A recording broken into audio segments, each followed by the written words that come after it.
This is Voice for Mount Pleasant Podcast, Best of Edition, bringing you the best of 2021. More than 67,600 votes were cast. You will meet the businesses and services that were voted the best of 2021 by the readers of Mount Pleasant Magazine. Stay tuned for inspiring stories from the winners themselves.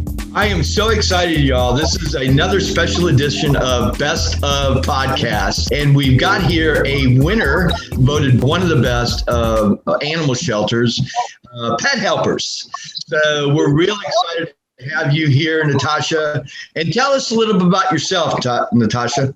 Yeah, thank you so much for having me. My name is Natassia Donohue. I am the Director of Fund Development over at Pet Helpers. So my primary function, I kind of take care of all the fundraising, the fun, talking to people, just coordinating some media appearances, do a little bit of everything. But most importantly, I get to hang out with our wonderful cats and dogs. You know, you and I've talked, and we're here. We do things for one reason, and that's to help our four-legged residents, don't we? Exactly. Okay, and that is our main mission. Pet Helpers voted as one of the best pet adoption centers. So congratulations on that. Tell the viewers and the listeners about Pet Helpers, please. Sure, yes. And thank you so much to everyone in Mount Pleasant who voted for us. We are so grateful, and we truly could not continue our mission without the support of all of you. Pet Helpers was founded in 1978 by our amazing founder and current board president, Carol Linville. And our mission really is to save adoptable animals from euthanasia, provide resources to the community, and just serve as an advocate for all animals throughout the Low Country. One of the things that we are most known for is our adoption center. At any given time, we have more than 100 cats and dogs who are looking for their forever homes. In 2020, despite the pandemic and all of those challenges, we were still able to facilitate more than 1,000 adoptions. We save hundreds and hundreds of animals every month. We also have our spay and neuter clinic, which we provide low-cost vaccine clinics weekly, and we also provide low-cost spay and neuter surgeries. Natassia, you guys are known for your spay and neuter clinic, aren't you? That's one of your attributes there amongst many, but isn't that one of them? It very much is, and we are so fortunate. We have an incredible veterinary staff. We have a medical director, Dr. Meredith Jones, who's our staff veterinarian, and she's incredible. We have a full staff of veterinary technicians. We have front desk, and they really rock and roll, and they are moving along and helping people. We have our vaccine clinics on Tuesday, and you can see right now we are doing everything curbside because, health and safety is our top priority for our staff, for the public, and they are really just doing such an amazing job. Every day we thank them for the hard work that they do, because they are nonstop. I mean, they're here all day. People come up, they take their animals in, and people, I think one of the most encouraging things for us is that people do trust us. They recognize that we are giving the highest quality of care. Pet Helpers is a very notable and brand that everybody knows. So how has the pandemic changed, besides safety and health? Tell us some other things, how you've contributed to the community during this pandemic. As I said before, we do strive to be a resource to the community. So one of our programs that has been very active throughout the pandemic is our Pet Helpers Pet Food Bank.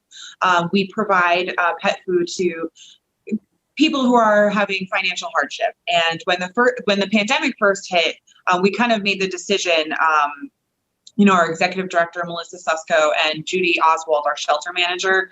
Judy really oversees the food bank, but they kind of sat down and said, normally they would ask for some kind of documentation, that people just, they need an extra hand. But with the pandemic, they really just said, we have to help people. That's awesome. If they call and they ask for help feeding their pets, we're going to give it to them no matter what.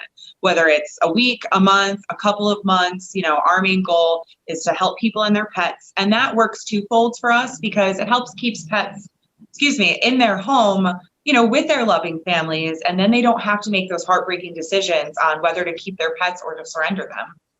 That's great, and it's well worth. It's a worthy cause. But I understand you guys got a surprise yesterday. Did you not?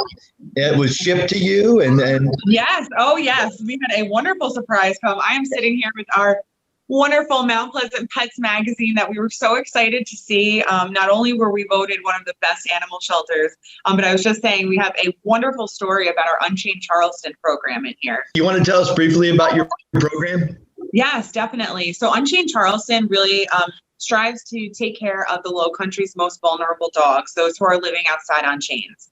Unchained Charleston, we have our shelter manager oversees it with a dedicated community outreach coordinator, and we have an incredible team of volunteers that go out in the community, and we work with dog owners to say, hey, like, we want to help you improve the quality of life for your dog. So they will build fences, enclosures, canopies. They'll work with the families to make sure that the dogs have medical care, that they have enough food, that they have enrichment. Sometimes, it makes more sense for us to actually take the dog, for the owner to surrender it. But it's a good relationship with the community because we're out there talking to them.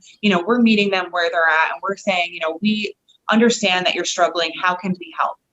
We recently took in 3 dogs in the last month, I would say, from Unchained Charleston, who unfortunately their owners just were not able to provide the level of care that they needed. So we were able to take them, get them veterinary care. And we actually had one of them adopted a couple of weeks ago, Daisy. If anybody follows us on social media or e-newsletters, you would have seen her wonderful story. She went to a loving home. I want to see that cover again. Yes. There you go. Thanks very much. We enjoy our relationship with Pet Helpers. Natassia, I've enjoyed meeting you and getting to know you, and I appreciate you spending time with us here on the Best of MP podcast. Yes, thank you so much to you, and thank you so much to all of Mount Pleasant. Thanks for listening to the Best of 2021 podcast, brought to you by Mount Pleasant Magazine. To access today's guests and other Best of winners, visit bestofmp.com. For more in-depth articles and Best of lists, pick up your copy of Mount Pleasant Magazine at your local Harris Teeter or Publix grocery stores, or read online at readmpm.com. The Best of Mount Pleasant, brought to you by Mount Pleasant Magazine and our readers.